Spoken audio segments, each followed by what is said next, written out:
तो आज हम बात करने वाले हैं बाइकोनूर कॉस्मोड्रोम के बारे में, जो कि कजाकिस्तान के अंदर प्रेजेंट है। तो रशिया के लिए इंपॉर्टेंट इसीलिए है क्योंकि उनके जो लॉन्च मिशंस होते हैं when it comes to the space, तो वो यहीं से ही कंडक्ट होते हैं। तो अब सिंस 1991 में यूएसएसआर के फॉल से पहले 1950s में जब रशिया ने अपने पहले मिसाइल्स को टेस्ट किया था, वो भी बाइकोनूर कॉस्मोड्रोम के थ्रू ही हुआ था, followed by many major space missions, जैसे कि 1957 में स्पुतनिक 1, 1961 में वोस्टॉक 1, वो यहीं से ही लॉन्च किए गए थे। तो Baikonur cosmodrome is a part of Kazakh steppe, जो यूरल माउंटेन से शुरू होता है। एक कॉन्टिन्यूअस और वर्ल्ड की लार्जेस्ट ग्रासलैंड्स के अंदर ये एरिया फॉल करता है। स्पेस मिशंस की अगर हम बात करें तो प्रोटॉन या सोयूज जैसे रॉकेट्स जिनको यूज किया जाता है to carry important things when it comes to international space station, तो वो यहीं से ही भेजे जाते हैं।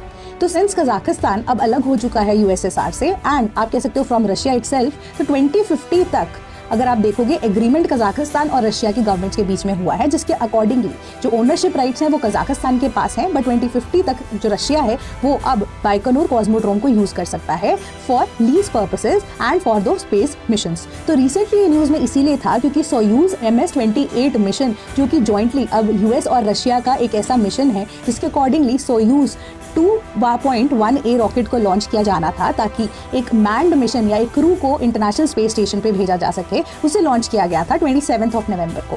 बट सिंस अब फोर्स ही ज्यादा इतना था रॉकेट का कि जो लॉन्च व्हीकल है और जो लॉन्च पैड है वो सिवियरली डिस्ट्रॉय हो गए and this site has been destroyed completely and it is undergoing renovations. तो इस साइट को कंप्लीटली अभी बंद कर दिया गया है and till the time Russia जो है वो डेवलप कर रहा है कोई और जगह with in its territory for the launch of such space missions. So for more such information, follow Sleepy Classic.